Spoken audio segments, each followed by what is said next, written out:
कई बार आपने महसूस किया होगा कि आप पूरी तरह ऊर्जावान थे, मन प्रसन्न था, लेकिन किसी विशेष व्यक्ति से मिलने के बाद अचानक थकान सी महसूस होने लगी, जैसे आपकी मानसिक और भावनात्मक ऊर्जा किसी ने खींच ली हो।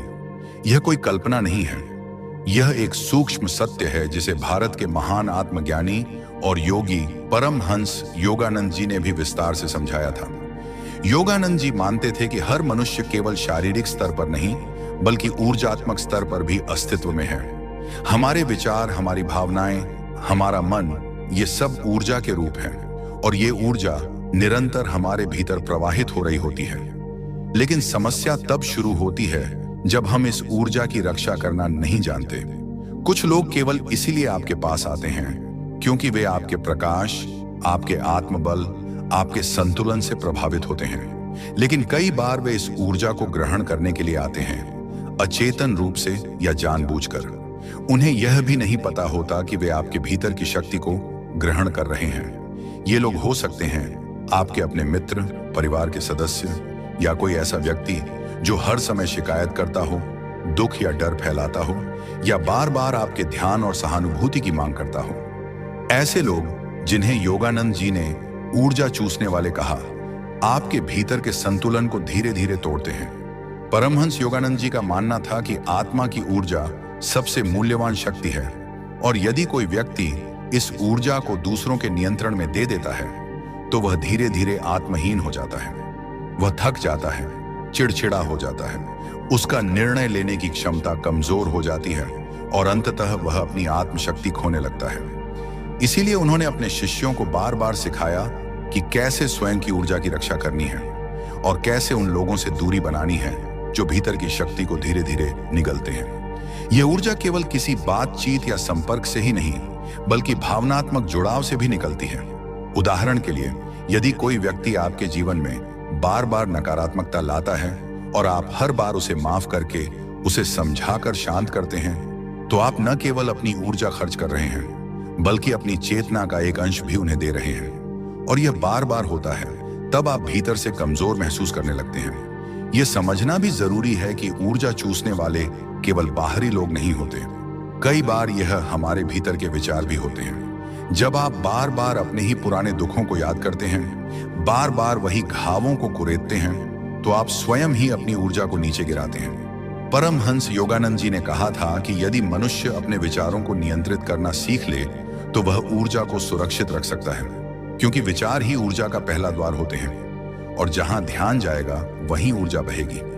आज के समय में जब लोग सोशल मीडिया, खबरें, बहसों और शिकायतों से भरे होते हैं तो हमारी ऊर्जा बहुत आसानी से इन सब के प्रभाव में आ जाती है। दिन की शुरुआत सकारात्मक सोच से होती है, लेकिन जैसे जैसे दिन बढ़ता है आप दूसरों की बातों, उलझनों और भावनात्मक भार से घिरने लगते हैं। अंततः आप थक कर सोते हैं और अगली सुबह फिर वही चक्र शुरू हो जाता है। इस चक्र को तोड़ने का एक ही उपाय है, जागरूकता।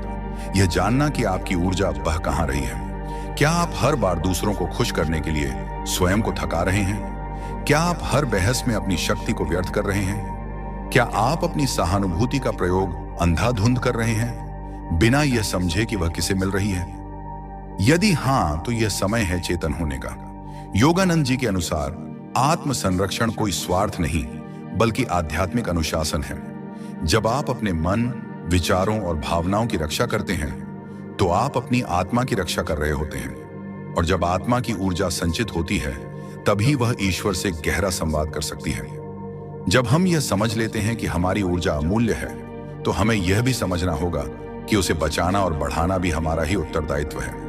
परमहंस योगानंद जी ने कहा था कि आत्मा की ऊर्जा उस दीपक की तरह है जिसे अगर हम हवाओं के बीच में बिना ढकाव के रख दें तो वह बुझ सकती है। ठीक वैसे ही जब हम हर प्रकार की बातों, लोगों और स्थितियों में बगैर सजगता के घुलते चले जाते हैं तो हमारी आंतरिक लौ मंद पड़ने लगती है, और यह मंदी पहले मानसिक थकावट, फिर भावनात्मक असंतुलन और अंततः जीवन की दिशा में भ्रम का कारण बनती है। ऐसे में एक साधना आवश्यक हो जाती है, ऊर्जा की सजगता की साधना। इसका पहला चरण है अपनी संगति की समीक्षा करना। आप किन लोगों के साथ समय बिताते हैं? क्या वे आपकी ऊर्जा को उभारते हैं या हर बार मिलकर आपके भीतर का प्रकाश कम कर देते हैं? यह प्रश्न बड़ा सीधा है, लेकिन उत्तर कठिन, क्योंकि अक्सर हम उन लोगों से भी जुड़े होते हैं जो वर्षों से हमारे जीवन में हैं, भले ही अब वे हमारे भीतर केवल थकावट ही भरते हों। योगानंद जी ने ऐसे रिश्तों के लिए कहा कि प्रेम अवश्य रखो, लेकिन दूरी से। हर किसी को अपने हृदय में स्थान देना आवश्यक नहीं। कभी कभी केवल प्रार्थना और मौन ही पर्याप्त होते हैं। दूसरा चरण है प्रतिक्रिया की ऊर्जा को बचाना। आपने देखा होगा कि कुछ लोग जानबूझकर आपको तर्कों में उलझाते हैं, विवाद करते हैं या बार बार ऐसी बातें करते हैं जिनसे आपकी ऊर्जा गिरती है। ये सब करते समय वे स्वयं को बेहतर महसूस करते हैं, जबकि आप भीतर से टूटने लगते हैं। ऐसे समय पर चुप रहना, दूरी बनाना या केवल मुस्कुराकर उस चर्चा से हट जाना, यह कोई कमजोरी नहीं बल्कि आत्म संरक्षण है। क्योंकि हर बार आप प्रतिक्रिया देते हैं, आप अपनी ऊर्जा का एक भाग उन्हें सौंप देते हैं। तीसरा चरण है स्वयं से सच्चा संवाद। हम में से कई लोग ऊर्जा बाहर बांटने में इतने व्यस्त रहते हैं कि खुद के भीतर झांकना ही भूल जाते हैं। क्या आपने कभी यह सोचा है कि दिन के अंत में आपने अपनी आत्मा को कितना पोषण दिया? क्या वह आज सजीव है या बुझी हुई? योगानंद जी ने कहा था कि प्रतिदिन कुछ क्षण ऐसे होने चाहिए जब आप केवल अपने भीतर उतरें। कोई लक्ष्य नहीं, कोई विचार नहीं, केवल मौन। यह मौन ही वह स्रोत है जहां से आपकी ऊर्जा का पुनर्जन्म होता है। इसके अलावा श्वास पर ध्यान केंद्रित करना भी ऊर्जा की रक्षा का सरल उपाय है। जब भी आप खुद को बिखरता महसूस करें, केवल 2 मिनट के लिए गहरी श्वास लें और छोड़ें। यह क्रिया न केवल मन को शांत करती है बल्कि ऊर्जा को पुनः केंद्रित भी करती है। आप अनुभव करेंगे कि जैसे ही आपका ध्यान अपनी श्वास पर जाता है, बाहर की दुनिया की खींचतान कम हो जाती है। यही वह बिंदु है जहां आप अपनी ऊर्जा को वापस बुलाना शुरू करते हैं। कभी कभी हमें लगता है कि दूसरों की मदद करना हमारा कर्तव्य है, और यह सत्य भी है। लेकिन यदि आपकी ऊर्जा स्वयं ही रिक्त है, तो आप किस शक्ति से किसी की मदद कर पाएंगे? योगानंद जी ने कहा था, पहले अपनी आत्मा को पूर्णता दो, फिर वह स्वाभाविक रूप से दूसरों के लिए झरने की तरह बहेगी। जब आप भीतर से भरे हुए होंगे, तभी आपकी उपस्थिति दूसरों को शांति दे सकेगी, और तब आप केवल सहायता नहीं करेंगे, आप स्वयं एक ऊर्जा स्रोत बन जाएंगे। और सबसे महत्वपूर्ण बात, कभी भी आत्मग्लानि में न जाएं जब आप किसी नकारात्मक व्यक्ति से दूरी बनाते हैं। यह दूरी कोई घृणा नहीं है, यह आपके आत्मसम्मान की अभिव्यक्ति है। जब आप अपनी ऊर्जा को महत्व देना सीखते हैं, तो ब्रह्मांड भी आपको और स्पष्ट संकेत देने लगता है कि किस दिशा में जाना है, किन से जुड़ना है और किन से सहज रूप से अलग होना है। अंततः यह यात्रा केवल दूसरों से बचने की नहीं, बल्कि अपने भीतर की शक्ति को फिर से पहचानने की है। जब आप यह पहचान लेंगे कि आपकी ऊर्जा आपकी आत्मा का प्रकाश है, तो आप उसे यूं ही बिखरने नहीं देंगे। जब किसी व्यक्ति की ऊर्जा कमजोर हो जाती है, तो सबसे पहले उसकी दृष्टि धुंधली होने लगती है। यह धुंधलापन केवल आंखों में नहीं होता, यह सोच में आता है, निर्णयों में आता है, रिश्तों की गहराई में आता है। परमहंस योगानंद जी ने कहा था कि ऊर्जा ही चेतना है। अर्थात जब आपकी ऊर्जा सशक्त है, तो आप स्पष्ट रूप से देख सकते हैं कि क्या सही है, कौन सच्चा है, किस दिशा में जाना है। लेकिन जैसे ही आपकी ऊर्जा लगातार दूसरों के नकारात्मक कंपन के संपर्क में आकर क्षीण होती है, आपकी आंतरिक दृष्टि भी कमजोर हो जाती है। अब सोचिए, यदि आप प्रतिदिन किसी ऐसे व्यक्ति के साथ रहते हैं जो हर समय डर, गुस्सा, जलन या हताशा की भाषा बोलता है, तो आप चाहें या ना चाहें, आपकी ऊर्जा उनके कंपन से मेल खाने लगती है। धीरे धीरे आपका स्वयं का दृष्टिकोण भी नकारात्मक बनने लगता है। आप निर्णय लेने में संकोच करने लगते हैं, छोटी बातों से चिड़चिड़े हो जाते हैं, और जीवन में कोई दिशा नजर नहीं आती। यह सब ऊर्जा की चोरी से उपजा हुआ भ्रम है। योगानंद जी ने एक सुंदर उदाहरण दिया था। जैसे किसी झील का पानी स्वच्छ तभी रहता है जब उसमें बाहर से कोई गंदा नाला नहीं जुड़ता, ठीक वैसे ही हमारी चेतना तब तक निर्मल रहती है जब तक हम उसे दूसरों की गंदगी से भरने नहीं देते। लेकिन यह नियंत्रण हमारे हाथ में होता है। हम ही तय करते हैं कि कौन हमारे भीतर प्रवेश करे और कौन नहीं। अगर हम सजग हों, तो हम अपनी ऊर्जा को ऐसे ही नकारात्मक स्रोतों से दूर रख सकते हैं। यहाँ एक सुंदर कहानी है एक युवा साधक की। वह ध्यान में बहुत आगे बढ़ रहा था, लेकिन जैसे ही वह अपने एक पुराने मित्र से मिलता, उसका मन विचलित हो जाता, ध्यान की गहराई खत्म हो जाती और दिन भर बेचैनी बनी रहती। जब उसने यह बात योगानंद जी से कही, तो उन्होंने मुस्कुराकर पूछा, तुम उस मित्र से क्या लेने जाते हो? साधक ने उत्तर दिया, मैं उसे समझाने जाता हूं, उसे आध्यात्मिक मार्ग दिखाने की कोशिश करता हूं। तब योगानंद जी ने गंभीर होकर कहा, जब तक वह अपने घाव को पहचानना नहीं चाहता, तब तक तुम्हारी ऊर्जा केवल उसकी पीड़ा का ईंधन बनती है और फिर तुम खाली होकर लौटते हो। यह उत्तर उसके जीवन का मोड़ बन गया। यहां हम सबको यह सीख लेनी है कि हमारी ऊर्जा कोई अनंत भंडार नहीं है जिसे हम हर जगह बांटते रहें। यह सीमित है, पवित्र है और उद्देश्यपूर्ण प्रयोग के लिए है। यदि इसे सही स्थानों पर लगाया जाए तो यह आपको दिव्यता तक पहुंचा सकती है। लेकिन अगर यह अनजाने में नकारात्मक व्यक्तियों और परिस्थितियों में व्यर्थ हो जाए तो यह आपको भीतर से थका और खोखला कर सकती है। अब बात करते हैं वैज्ञानिक पहलू की। आधुनिक मनोविज्ञान और न्यूरोसाइंस यह सिद्ध कर चुके हैं कि इंसानों के भावनात्मक कंपन यानी इमोशनल फ्रीक्वेंसीज एक दूसरे पर प्रभाव डालते हैं। जब आप किसी ऐसे व्यक्ति के करीब होते हैं जो लगातार डर, गुस्सा या तनाव में होता है, तो आपके मस्तिष्क की तरंगें स्वतः ही उसकी ऊर्जा से मेल खाने लगती हैं। इसे ही मिरर न्यूरॉन्स कहते हैं। यही कारण है कि किसी नकारात्मक व्यक्ति के साथ थोड़ी देर रहने के बाद आप भी थकान, बेचैनी या निराशा महसूस करते हैं, क्योंकि आपका मस्तिष्क उसकी ऊर्जा की नकल करने लगता है। तो यदि विज्ञान भी यह कह रहा है कि ऊर्जा संक्रामक है, तो यह तय करना हमारा कर्तव्य है कि हम किस ऊर्जा को अपने भीतर प्रवेश की अनुमति दे रहे हैं। और इसके लिए आपको बार बार रुककर खुद से एक सवाल पूछना होगा, क्या यह संपर्क, यह बातचीत, यह रिश्ता मेरी ऊर्जा को बढ़ा रहा है या कम कर रहा है? यदि उत्तर कम कर रहा है तो मौन, दूरी और आत्म संरक्षण ही आपके सर्वोत्तम उत्तर हैं। जब आप इस सजगता के साथ जीने लगते हैं तो आप पाएंगे कि अब आप बिना शब्दों के भी बहुत कुछ समझने लगे हैं। आप लोगों के चेहरे देखकर उनकी ऊर्जा पढ़ सकते हैं। आप भीड़ में भी पहचान सकते हैं कि कौन आपके लिए विष है और कौन अमृत। यह ऊर्जा की भाषा है जो तभी समझ आती है जब हम अपनी ऊर्जा को बचाकर रख पाते हैं। तो याद रखिए, ऊर्जा की रक्षा करना कोई विलासिता नहीं है, यह आपकी आत्मा के प्रति जिम्मेदारी है। और यही जिम्मेदारी धीरे धीरे आपकी चेतना को उस शिखर पर ले जाती है जहां आप दुनिया के शोर में भी शांति महसूस कर सकते हैं। जब आप ऊर्जा की रक्षा करना सीख लेते हैं तो जीवन एक अलग ही दिशा में मुड़ने लगता है। पहले जहां आप हर दिन थक कर चुपचाप बिस्तर पर गिरते थे, अब वही दिन आपको ऊर्जा से भरपूर लगने लगता है। पहले जो रिश्ते केवल जिम्मेदारी जैसे लगते थे, अब उनमें संतुलन और स्पष्टता आ जाती है। यह परिवर्तन बाहर से नहीं आता, यह अंदर से उपजता है और इसकी जड़ होती है आपकी स्वयं की ऊर्जा के साथ बना आत्मीय और सजग संबंध। परमहंस योगानंद जी ने अक्सर कहा कि आत्मा की ऊर्जा को बाहर की दुनिया के हिसाब से चलने की आदत मत डालो, क्योंकि जैसे जैसे आप दूसरों की अपेक्षाओं पर चलने लगते हैं, वैसे वैसे आप अपने भीतर की शक्ति खोने लगते हैं। हर बार जब आप ना कहना चाहते हैं लेकिन हाँ कहते हैं, हर बार जब आप किसी को खुश करने के लिए स्वयं को नजरअंदाज करते हैं, उस क्षण आप अपनी ऊर्जा का एक अंश खो देते हैं और धीरे धीरे यह आदत बन जाती है। फिर हम केवल एक मुखौटा पहनकर जीते हैं, भीतर से खाली और थके हुए। एक बार एक महिला आई जो हर समय दूसरों की सेवा में लगी रहती थी। परिवार, रिश्तेदार, पड़ोसी सभी उसे एक आदर्श स्त्री मानते थे, लेकिन उसकी आंखों में खालीपन था। जब योगानंद जी ने उससे उसकी दिनचर्या पूछी तो वह रो पड़ी।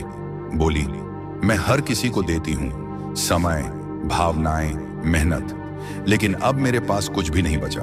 मैं खुद को खो चुकी हूँ। योगानंद जी ने उसकी ओर शांत दृष्टि से देखा और बोले, जब एक दीपक ही बुझ जाए तो वह दूसरों को कैसे रोशनी देगा? अपने भीतर की लौ को फिर से जलाओ, वरना यह सेवा भी केवल थकावट बन जाएगी। यह वाक्य उसके जीवन का पुनर्जन्म बन गया। हमें यह समझना होगा कि ऊर्जा की चोरी केवल शब्दों से नहीं होती, बल्कि नजरों, भावनाओं और विचारों से भी होती है। कभी आपने सोचा है कि कुछ लोग केवल आपको देखते ही क्यों थका देते हैं? क्यों कुछ फोन कॉल्स के बाद मन बुझ सा जाता है? इसका कारण है कि उनकी चेतना आपकी चेतना से लगातार कुछ ग्रहण कर रही है। सहानुभूति, संतुलन या वो ताकत जो उन्होंने अपने भीतर संजो कर नहीं रखी। ऐसे लोग दूसरों से ही जीने की ऊर्जा लेते हैं, और यदि आप सजग नहीं हैं तो आप उनकी ईंधन बन जाते हैं। अब इस स्थिति से बचने के लिए केवल दूरी बनाना ही पर्याप्त नहीं है। आपको अपने भीतर एक ऊर्जात्मक सुरक्षा कवच भी बनाना होगा। और यह कवच कोई जादुई तकनीक नहीं है, बल्कि ध्यान, मौन और स्वीकृति से निर्मित होता है। जब आप नियमित ध्यान करते हैं तो आप अपनी ऊर्जा को पुनः केंद्रित करते हैं। जब आप मौन में जाते हैं तो आप दूसरों के विचारों और भावनाओं से अलग हो जाते हैं। और जब आप जीवन को वैसा ही स्वीकारते हैं जैसा वह है, तो आप संघर्ष नहीं करते, और संघर्ष न होने से ऊर्जा बचती है। वैज्ञानिक रूप से देखें तो जब कोई व्यक्ति लगातार तनाव, चिंता या नाराजगी में रहता है तो उसके शरीर का कोर्टिसोल नामक हार्मोन बढ़ जाता है। यह हार्मोन शरीर की ऊर्जा को निगलता है, इम्यून सिस्टम को कमजोर करता है और मन को स्थिर नहीं रहने देता। लेकिन जब आप ध्यान करते हैं, सकारात्मक विचारों में समय बिताते हैं और अनावश्यक लोगों से दूरी रखते हैं, तो यह हार्मोन स्वतः कम होने लगता है और आप फिर से ऊर्जावान महसूस करने लगते हैं। अब यह भी जरूरी है कि हम अपने आसपास ऐसे लोगों को पहचानें जो हमारे लिए ऊर्जा सहायक हैं, यानी वे लोग जिनसे मिलकर हम हल्का महसूस करते हैं, प्रेरणा पाते हैं, जिनसे संवाद करके मन स्थिर होता है। ऐसे लोगों को अपने जीवन में स्थान देना भी उतना ही आवश्यक है जितना नकारात्मक लोगों से दूरी बनाना, क्योंकि हमारी ऊर्जा केवल रक्षा के लिए नहीं, उन्नति के लिए भी है, और सही संगति में ही यह ऊर्जा पुष्पित होती है। एक बार योगानंद जी ने कहा था, जो आत्मा अपनी ऊर्जा को ब्रह्म की ओर मोड़ती है वही संसार में सच्ची सेवा कर सकती है। इसका अर्थ यही है कि जब आप स्वयं से जुड़ जाते हैं, तब आपकी ऊर्जा मात्र शब्दों से नहीं, आपकी उपस्थिति से भी लोगों को स्पर्श करने लगती है। तब आप एक चलते फिरते आश्रम बन जाते हैं। जहां भी जाए, शांति और शक्ति साथ लेकर जाते हैं। तो अब प्रश्न यह नहीं है कि कौन आपकी ऊर्जा चुरा रहा है, अब प्रश्न यह है कि आप उसे किसे और क्यों दे रहे हैं। सजग बने और अपनी ऊर्जा को ब्रह्म से जोड़ें। यही योग है, यही तप है और यही जीवन का रहस्य है। जब हम अपनी ऊर्जा को ब्रह्म से जोड़ते हैं तो धीरे धीरे हमारी चेतना का स्तर ऊपर उठने लगता है। पहले जो बातें हमें परेशान करती थीं, अब उनका असर कम हो जाता है।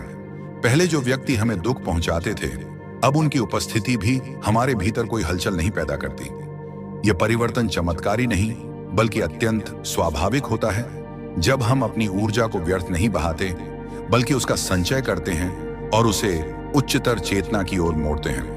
परमहंस योगानंद जी कहते थे कि हर व्यक्ति के भीतर एक दिव्य शक्ति है, लेकिन वह तब तक सुप्त रहती है जब तक हम उसे जागृत करने के लिए भीतर की यात्रा नहीं करते। अब प्रश्न यह है कि भीतर की यात्रा कैसे शुरू हो।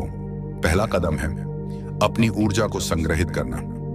यह संग्रह केवल ध्यान या साधना से नहीं होता, बल्कि दिन भर की छोटी छोटी आदतों से भी होता है। जैसे किसी बेवजह के विवाद से बचना, नकारात्मक समाचारों और अफवाहों से दूरी बनाना, उन लोगों से संवाद सीमित करना जो केवल शिकायतों का ढेर होते हैं। एक युवा साधक का उदाहरण लें। वह आध्यात्मिक जीवन जीने के लिए उत्साहित था, पर उसका हर दिन सोशल मीडिया, अनावश्यक चैटिंग और तर्कों में गुजरता था।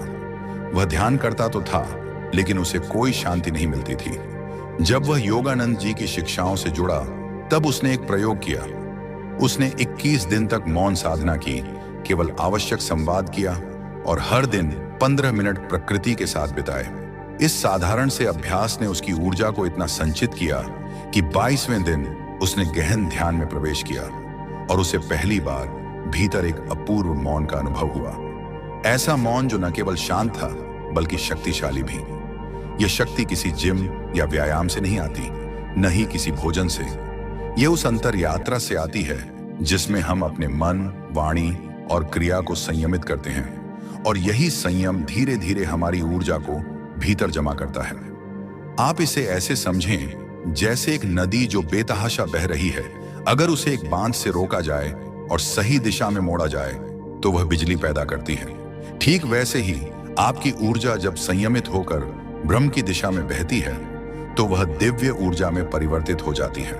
अब यह भी समझना जरूरी है कि केवल बाहरी लोग ही नहीं, बल्कि आपकी अपनी ही आदतें आपकी ऊर्जा को चूस सकती हैं। जैसे लगातार शिकायत करना, खुद को दोष देना, दूसरों से तुलना करना और बार बार बीते हुए कष्टों को याद करना। ये सभी मानसिक आदतें हैं जो शरीर में भारीपन, थकावट और बेचैनी पैदा करती हैं। इनसे मुक्ति पाने का उपाय है क्षमा और स्वीकृति। जब आप अपने अतीत को क्षमा करते हैं और अपने वर्तमान को स्वीकार करते हैं तो आपकी ऊर्जा वर्तमान क्षण में टिकती है और यहीं से पुनरुद्धार शुरू होता है। एक बार एक साध्वी ने योगानंद जी से पूछा, मैं खुद से बहुत नाराज रहती हूं और हर दिन यह सोचती हूं कि मैंने पहले क्या क्या गलत किया, इसका कोई अंत नहीं है। योगानंद जी ने उत्तर दिया, जिस क्षण तुमने अपनी आत्मा को माफ किया उसी क्षण ब्रह्म तुम्हें आलिंगन में ले लेता है। खुद को दंड देने से कोई मुक्ति नहीं होती। मुक्ति केवल प्रेम में है और वह प्रेम भीतर से शुरू होता है। यही वाक्य उस साध्वी के लिए वरदान बन गया। अब जब आप सजग हो जाते हैं तो आप समझने लगते हैं कि कब आपकी ऊर्जा गिर रही है। कोई व्यक्ति बात कर रहा है लेकिन आप भीतर से सुन्न हो रहे हैं, संकेत है कि आपकी ऊर्जा खींची जा रही है। कोई जगह ऐसी है जहां जाते ही मन भारी हो जाता है, वहां आपकी ऊर्जा स्थिर नहीं रह पा रही। कोई आदत है जो करने के बाद अपराध बोध या खालीपन देती है, वह आदत आपकी ऊर्जा का नाश कर रही है। इन संकेतों को पहचानना ही जागरूकता की शुरुआत है।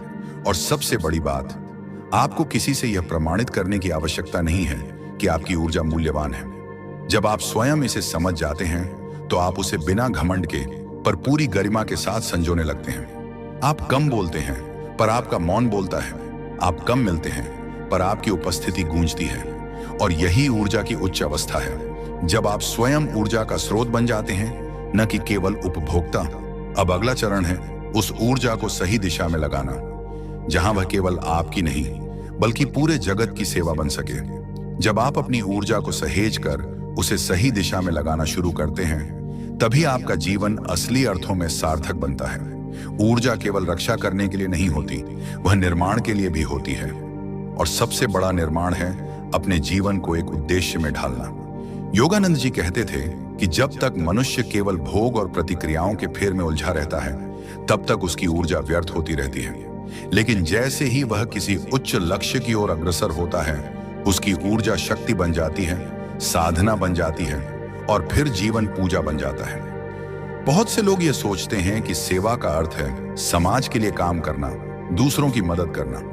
यह सही है, लेकिन सेवा का सबसे पहला स्तर है स्वयं की चेतना का शुद्धिकरण। जब आप भीतर से शांत, सशक्त और स्थिर हो जाते हैं, तो आपके विचार ही सेवा बन जाते हैं। आपके मौन में ही उपचार छिपा होता है। आपकी उपस्थिति ही वह दर्पण बन जाती है जिसमें दूसरों को अपनी आत्मा दिखाई देने लगती है। परंतु यह तभी संभव है जब आपकी ऊर्जा केंद्रित हो, इधर उधर न बह रही हो। उदाहरण के लिए, एक मोमबत्ती की लौ तब तक सिर्फ प्रकाश देती है, लेकिन जब उसे एक विशेष लेंस के माध्यम से केंद्रित किया जाता है तो वह आग भी पैदा कर सकती है, चीजों को बदल सकती है। आपकी ऊर्जा भी ऐसी ही है। अगर वह बिखरी रहे तो आप बस जीते रहेंगे, लेकिन जब उसे उद्देश्यपूर्ण बनाया जाए तो आप किसी की दुनिया बदल सकते हैं। यहाँ एक सुंदर सत्य कथा है एक युवक की जो दिन भर आलस्य और भ्रम में डूबा रहता था। उसके जीवन में कोई दिशा नहीं थी, लेकिन एक दिन वह परमहंस योगानंद जी की एक साधना सभा में गया, जहां उसने केवल 2 शब्द सुने, ऊर्जा का उद्देश्य खोजो। बस यही 2 शब्द उसकी आत्मा में उतर गए। अगले दिन उसने सबसे पहले सुबह जल्दी उठकर अपने दिन की शुरुआत प्रार्थना से की। धीरे धीरे उसकी आदतें बदलीं और कुछ ही महीनों में वह एक आध्यात्मिक प्रशिक्षक बन गया। लोगों को ऊर्जा केंद्रित करने की साधना सिखाने लगा।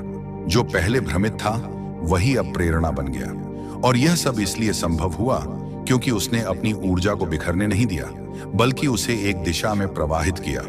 विज्ञान भी यह कहता है कि जब मनुष्य एक ही कार्य में नियमित रूप से ऊर्जा लगाता है तो उसके मस्तिष्क की न्यूरोनिक कनेक्शन उस कार्य को और अधिक कुशल बनाते हैं। यही न्यूरोप्लास्टिसिटी कहलाता है, यानी आप अपने ही दिमाग की संरचना को अपनी ऊर्जा और अभ्यास से बदल सकते हैं। इसका अर्थ सीधा है, यदि आप प्रतिदिन 15 मिनट भी अपनी चेतना को एक सकारात्मक उद्देश्य पर केंद्रित करते हैं, तो आपका मस्तिष्क उसे साकार करने के लिए खुद को ढालने लगता है। यही वह अदृश्य योग है जिसमें आपकी ऊर्जा आपका भविष्य गढ़ने लगती है। परंतु यहाँ एक और महत्वपूर्ण बात है, जब आपकी ऊर्जा ऊंचे उद्देश्य में लगने लगती है, तब भी कुछ शक्तियां आपको नीचे खींचने की कोशिश करेंगी। लोग आपको कहेंगे कि इतना क्यों कर रहे हो, जरेनिया क्या मिलेगा इससे, या फिर आपको आपकी पुरानी असफलताओं की याद दिलाएंगे। लेकिन यही आपकी परीक्षा है, क्या आप अब भी अपनी ऊर्जा उन्हें स्पष्टीकरण देने में लगाएंगे या फिर अपनी यात्रा में मौन रहकर आगे बढ़ेंगे। योगानंद जी कहते थे, जब आप सच्चे होते हैं अपने उद्देश्य से, तब ब्रह्मांड खुद आपकी ऊर्जा को मार्गदर्शन देता है। यानी जब आप अपनी ऊर्जा किसी दिव्य दिशा में प्रवाहित करते हैं तो प्रकृति, संयोग और अवसर खुद आपके पक्ष में बनने लगते हैं। अचानक सही लोग मिलने लगते हैं, सही किताबें सामने आ जाती हैं और वह कार्य जो कठिन लगता था सहज होने लगता है। यह कोई जादू नहीं है, यह केवल ऊर्जा की गति है जो जब सही दिशा में बहती है तो सृजन करती है, विस्तार देती है। इसलिए अब समय है कि आप खुद से यह प्रश्न करें, मेरी ऊर्जा आज कहां जा रही है? क्या वह केवल संदेह, भय और निरर्थकता में व्यर्थ हो रही है या वह किसी उच्चतर सृजन में लगी है? यदि उत्तर पहला है तो आज ही बदलने का संकल्प लें और यदि उत्तर दूसरा है तो उसी मार्ग पर और गहराई से चलना शुरू करें, क्योंकि ऊर्जा जब सही हाथों में होती है तो वह केवल परिवर्तन नहीं करती, वह चमत्कार रचती है। आइए अब अगले पृष्ठ में जानते हैं कि कैसे अपनी ऊर्जा को स्थायी रूप से ऊंचा रखा जाए ताकि यह जीवन केवल जीवन न रहे बल्कि एक तप, एक साधना बन जाए। जब हम यह समझ लेते हैं कि ऊर्जा ही हमारे जीवन का मूल स्रोत है तो यह जरूरी हो जाता है कि हम न केवल उसे सहेजें बल्कि उसकी आवृत्ति को भी ऊंचा रखें। ऊर्जा सिर्फ मात्रा की बात नहीं है, यह गुणवत्ता की बात भी है। दो लोग समान परिश्रम करते हैं लेकिन एक थक जाता है और दूसरा उसी कार्य में आनंद पाता है। इसका कारण उनकी ऊर्जा की तरंग है, उनकी आंतरिक आवृत्ति। उच्च ऊर्जा केवल काम करने की शक्ति नहीं देती, यह हमें आनंद, स्पष्टता, करुणा और प्रेम से भी जोड़ती है। और यही वह अवस्था है जहां जीवन तपस्या नहीं, उत्सव बन जाता है। परमहंस योगानंद जी ने कहा था कि मनुष्य की चेतना उसकी ऊर्जा की तरंगों से बनती है। यानी जैसे जैसे हमारी ऊर्जा अधिक सूक्ष्म, अधिक शांत और अधिक केंद्रित होती जाती है, वैसे वैसे हमारी चेतना भी विस्तार पाती है और यह विस्तार हमें उन स्तरों पर पहुंचा देता है जहां हम चीजों को केवल सोचते नहीं, अनुभव करते हैं। यह अवस्था तब आती है जब हम कुछ बुनियादी अभ्यासों को अपने जीवन का हिस्सा बना लेते हैं। सबसे पहला अभ्यास है सुबह का पहला घंटे का उपयोग। जैसे एक नदी का पहला जल सबसे शुद्ध होता है, वैसे ही दिन की पहली ऊर्जा सबसे प्रभावशाली होती है। यदि आप सुबह उठते ही मोबाइल, समाचार या दुनिया की हलचल में चले जाते हैं तो आपकी ऊर्जा बाहरी दुनिया में बिखरने लगती है।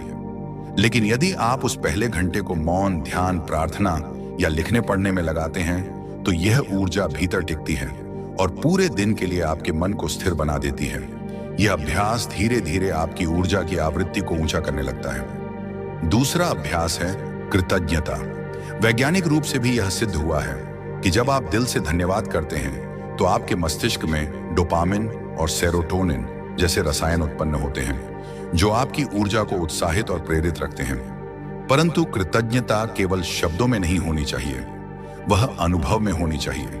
जब आप भोजन करें तो भीतर कहें, धन्यवाद इस अन्न के लिए जो मेरे शरीर को ऊर्जा दे रहा है। जब कोई आपकी मदद करे तो कहें, धन्यवाद ब्रह्मांड कि मेरे जीवन में ऐसे लोग हैं। और जब कोई कठिनाई आए तब भी कहें, धन्यवाद क्योंकि यही मेरी ऊर्जा को मजबूत करने का अभ्यास है।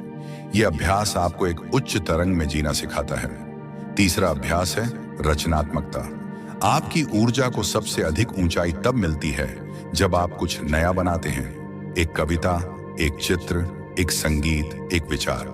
जब आप सृजन में लगते हैं तो आपकी ऊर्जा केवल स्थिर नहीं रहती, वह बहने लगती है और यह प्रवाह आपको ब्रह्म के करीब ले जाता है। बहुत से लोग सोचते हैं कि रचनात्मकता कलाकारों के लिए होती है, पर यह भ्रम है। हर व्यक्ति रचनात्मक है यदि वह अपनी ऊर्जा को अपने हृदय से जोड़ दे। खाना बनाना, घर सजाना, बच्चों के साथ खेलना, किसी को दिल से सुनना, यह सब रचनात्मकता है और यही वह स्थान है जहां ऊर्जा खिलती है। योगानंद जी ने कई बार कहा कि जब आप उस स्थिति में पहुंचते हैं जहां बाहरी घटनाएं आपकी आंतरिक शांति को प्रभावित नहीं करती, तब समझो कि आपकी ऊर्जा स्थिर हो गई है। यह स्थिरता अभ्यास से आती है, लेकिन यह असंभव नहीं है। धीरे धीरे जब आप सजग रहते हैं कि कौन सी बात आपकी ऊर्जा गिरा रही है और कौन सी उसे ऊंचा कर रही है, तब आप अपने भीतर एक संतुलन बनाना सीखते हैं और यह संतुलन ही आपको उस गहराई में ले जाता है जहां जीवन का रहस्य प्रकट होने लगता है।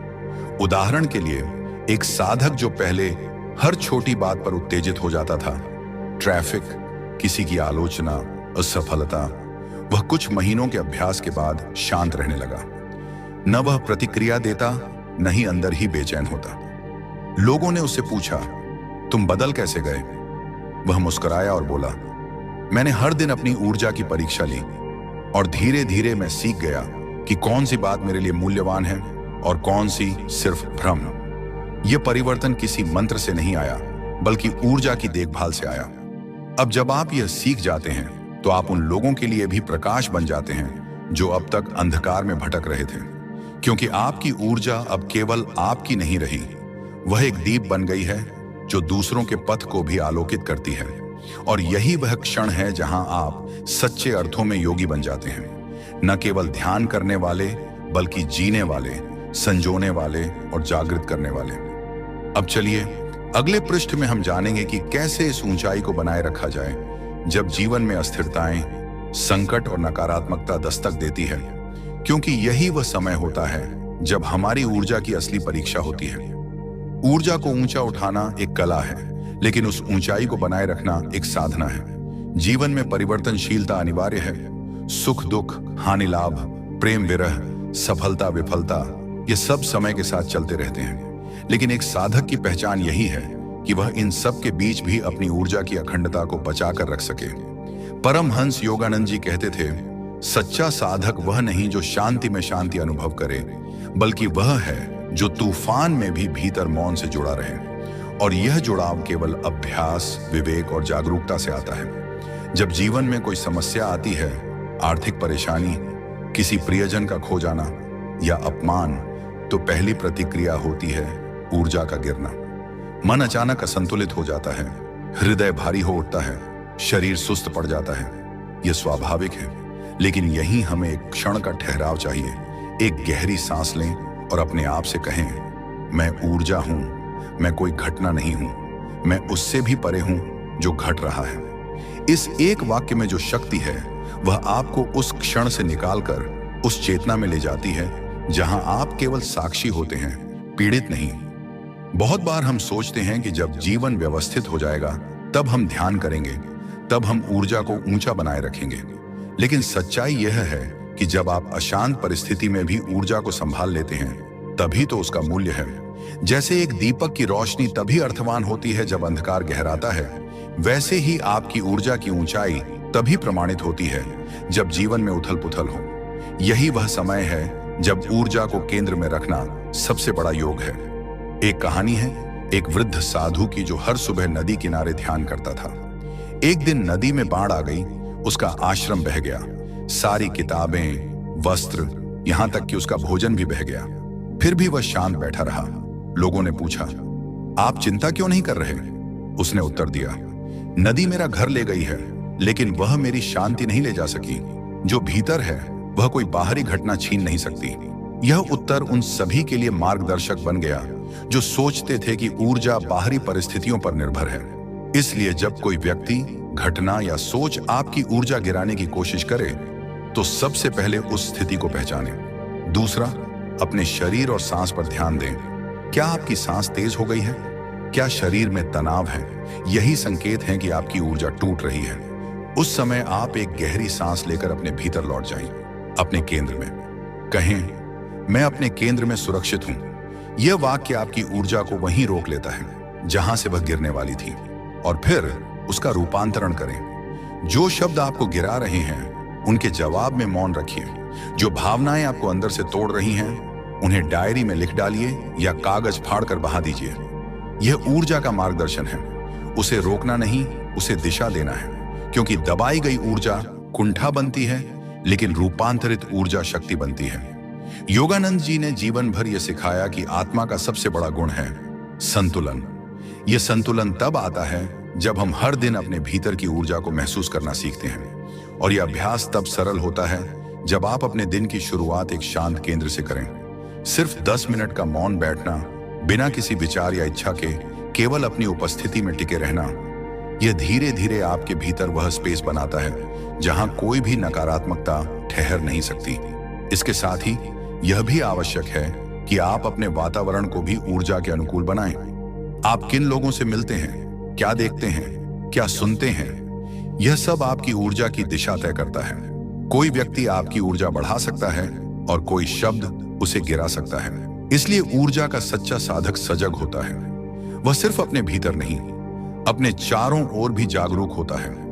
वह जानता है कि किसके साथ समय बिताना है और किनसे दूरी बनानी है, बिना द्वेष के, केवल ऊर्जा की रक्षा के लिए। जब आप इस स्तर पर पहुंच जाते हैं तो आप पाएंगे कि अब आपको ज्यादा प्रयास नहीं करना पड़ता। आपकी ऊर्जा स्वयं आपको संभालने लगती है। आपका शरीर, मन और आत्मा एक लय में चलने लगते हैं। अब आप प्रतिक्रिया नहीं करते, आप उत्तर देते हैं। अब आप लड़ते नहीं, आप मार्ग खोजते हैं।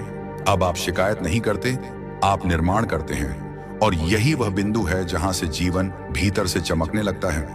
अब आप केवल जी नहीं रहे, अब आप ऊर्जा के माध्यम से अपने आसपास को भी रोशन कर रहे हैं। और यह रोशनी वह नहीं जो केवल देखने में आती है, यह वह है जो महसूस की जाती है। अब अगले पेज में हम जानेंगे कि कैसे ब्रह्मांड इस ऊर्जावान व्यक्ति की सहायता करता है, कैसे सृजनशील ऊर्जा पूरे जगत को अपने पक्ष में खड़ा कर देती है। जब कोई व्यक्ति अपनी ऊर्जा को स्थिर, सशक्त और सृजनशील बनाए रखता है, तब ब्रह्मांड स्वयं उसकी सहायता करने के लिए क्रियाशील हो उठता है। यह कोई रहस्यवादी धारणा नहीं है, बल्कि ऊर्जा की प्रकृति ही यही है। ब्रह्मांड ऊर्जा का महासागर है, और जब आपकी तरंग उस महासागर की लय के साथ तालमेल में आ जाती है, तो परिस्थितियां, संयोग और लोग स्वतः आपकी सहायता करने लगते हैं। आपने यह कई बार अनुभव किया होगा। जब आप भीतर से शांत और स्पष्ट होते हैं, तो छोटी छोटी चीजें भी सरलता से घटने लगती हैं, जैसे कोई अदृश्य शक्ति आपका मार्ग प्रशस्त कर रही हो। इस अवस्था को योगानंद जी ने सामंजस्य का विज्ञान कहा। जब आप आत्मा की ऊर्जाओं को बाहरी उद्देश्यों से जोड़कर कार्य करते हैं, तो वह केवल कर्म नहीं रह जाता, वह योग बन जाता है। और योग का अर्थ है जुड़ाव, स्वयं से, ब्रह्मांड से, सृजन से। जब आप ऐसे जुड़ाव में कार्य करते हैं, तब वह कार्य न केवल आपको आनंद देता है, बल्कि उसमें एक दिव्य सहयोग भी जुड़ता है। लोग कहते हैं, बिना मांगे मदद मिल गई। ऐसा लगा जैसे कोई मेरी राह आसान कर रहा है। ये सब उस ऊर्जा की तरंगें हैं जो आपने फैलाई और ब्रह्मांड ने उसे और बड़ा बना दिया। ऐसे समय में आपके विचार भी शक्तिशाली हो जाते हैं। जब आप भीतर से स्थिर और ऊंचे ऊर्जा स्तर पर होते हैं, तो आपका हर संकल्प एक बीज की तरह ब्रह्मांडीय भूमि में बोया जाता है।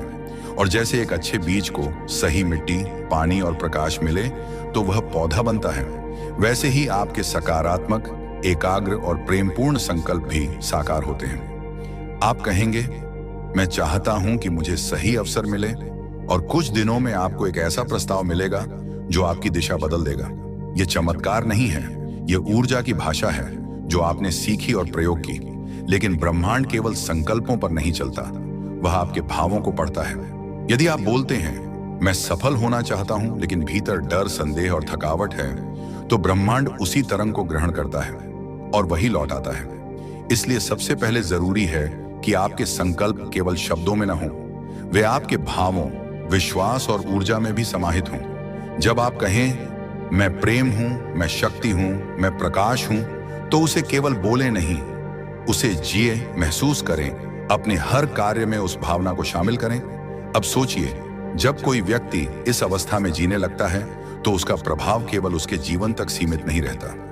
वह अपने घर, कार्यस्थल, समाज और यहां तक कि पूरी धरती की ऊर्जा में योगदान देने लगता है। जैसे कोई शांत झील में एक पत्थर फेंके तो उसकी तरंगें दूर तक जाती हैं, वैसे ही एक ऊर्जावान व्यक्ति की तरंगें दूसरों तक पहुंचती हैं, उन्हें प्रेरित करती हैं, शुद्ध करती हैं, जागृत करती हैं। यह ऊर्जा संक्रामक होती है, और यही कारण है कि जब आप किसी गहरे साधक या संत के पास बैठते हैं, तो बिना कुछ बोले भी भीतर कुछ बदलने लगता है। वह आपकी चेतना को छूते हैं, क्योंकि उन्होंने अपनी ऊर्जा को इतना शुद्ध और स्थिर कर लिया है कि वह अब केवल व्यक्ति नहीं रहे, वे ऊर्जा बन चुके हैं। सफलता की कहानियां हमें यही सिखाती हैं कि ब्रह्मांड सिर्फ उन्हीं के साथ खड़ा होता है जो उसके साथ तालमेल बिठा लेते हैं। एक महिला जो जीवन भर केवल दूसरों की सेवा करती रही, एक दिन उसके लिए एक संस्था खड़ी हो गई जिसने उसके काम को राष्ट्रीय स्तर पर पहुंचाया। उसने कभी विज्ञापन नहीं किया, प्रचार नहीं किया, केवल प्रेम और सेवा की ऊंचाई पर अपनी ऊर्जा टिकाई, और ब्रह्मांड ने बाकी सब कर दिया। ऐसे हजारों उदाहरण हमारे चारों ओर हैं, यदि हम देखना चाहें। इसलिए अगली बार जब आप कुछ चाहते हो, तो केवल चाहना मत रखिए, अपनी ऊर्जा को उस दिशा में प्रवाहित करिए। पहले खुद को उस योग्य बनाइए कि ब्रह्मांड आपकी तरंग से जुड़ सके। अपने विचारों को शुद्ध कीजिए, भावनाओं को स्थिर कीजिए और कर्मों को प्रेम से भर दीजिए। फिर देखिए कैसे ब्रह्मांड आपकी सहायता में जुट जाता है। और याद रखिए, ब्रह्मांड तटस्थ है, वह आपके विचारों और ऊर्जा को उसी रूप में लौटाता है जैसे वह भेजे गए थे। इसलिए शिकायत नहीं, निर्माण कीजिए। डर नहीं, समर्पण कीजिए।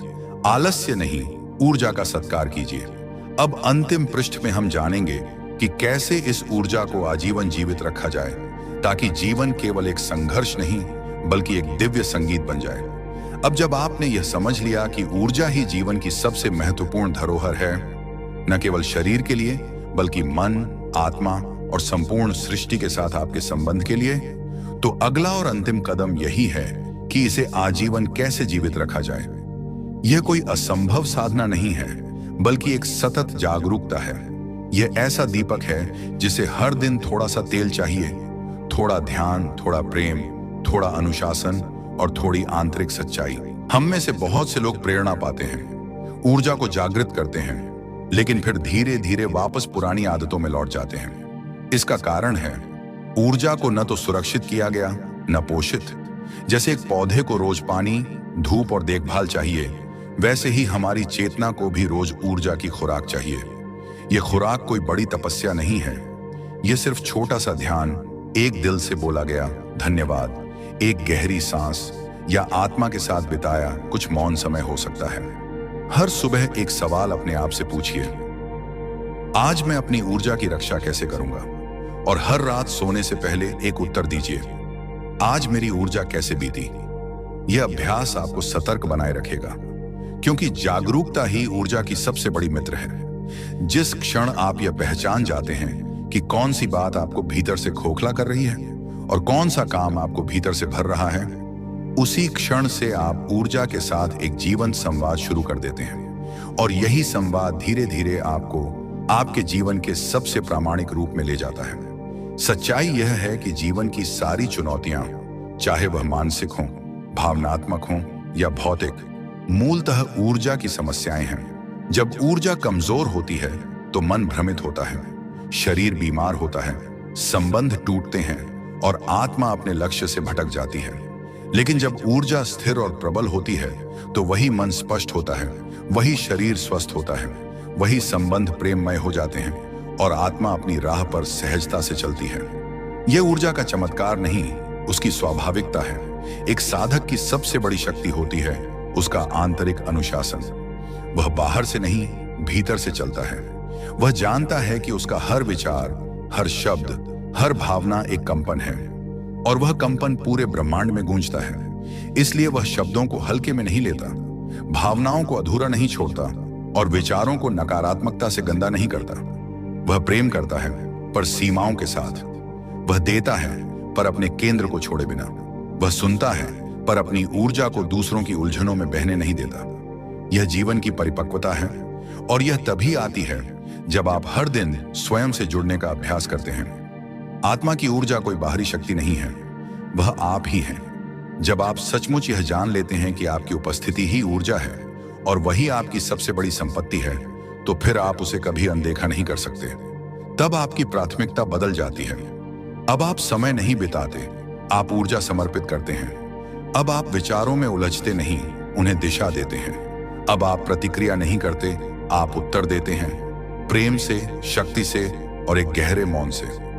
परमहंस योगानंद जी ने अंतिम समय तक यह संदेश दिया कि जीवन एक ऊर्जा है और उसका सर्वोत्तम प्रयोग केवल ईश्वर से जुड़कर ही संभव है। लेकिन ईश्वर कोई अलग सत्ता नहीं है, वह वही चेतना है जो आपके भीतर हर सांस में, हर धड़कन में, हर विचार में विद्यमान है। जब आप उस चेतना को साक्षात अनुभव करते हैं तो फिर जीवन में डर नहीं रहता, दुख नहीं टिकता और कोई भी व्यक्ति आपकी ऊर्जा को चुरा नहीं सकता, क्योंकि अब आप सिर्फ शरीर नहीं, आत्मा से जी रहे होते हैं। तो अब जब आप इस यात्रा के अंतिम पड़ाव पर पहुंचे हैं तो यह समझ लीजिए कि ऊर्जा को बचाना, उठाना और फैलाना एक जीवन शैली है। यह कोई एक दिन की साधना नहीं, यह आपके भोजन में है, आपके संबंधों में है, आपके बोलचाल, नींद, व्यायाम और सोचने की शैली में है। हर क्षण एक अवसर है, या तो ऊर्जा को खोने का या उसे ऊंचा करने का। और जब आप हर अवसर को साक्षी भाव से देखना शुरू करते हैं तो जीवन साधारण नहीं रह जाता। वह तपस्या बनता है, ध्यान बनता है और अंततः ब्रह्म ज्ञान बनता है। आप अब केवल एक इंसान नहीं, एक ऊर्जा स्रोत हैं। अपने भीतर की उस शक्ति को पहचानो, संजो और फैलाओ, क्योंकि ब्रह्मांड उन लोगों की ओर दौड़ता है जो अपनी ऊर्जा को सच्चाई, प्रेम और आस्था के साथ जीवित रखते हैं। यही है वह रहस्य। ब्रह्मांड सब कुछ दे सकता है, बस एक ट्रिक जान लो। वह ट्रिक है अपनी ऊर्जा को जानना, मानना और उसमें बने रहना।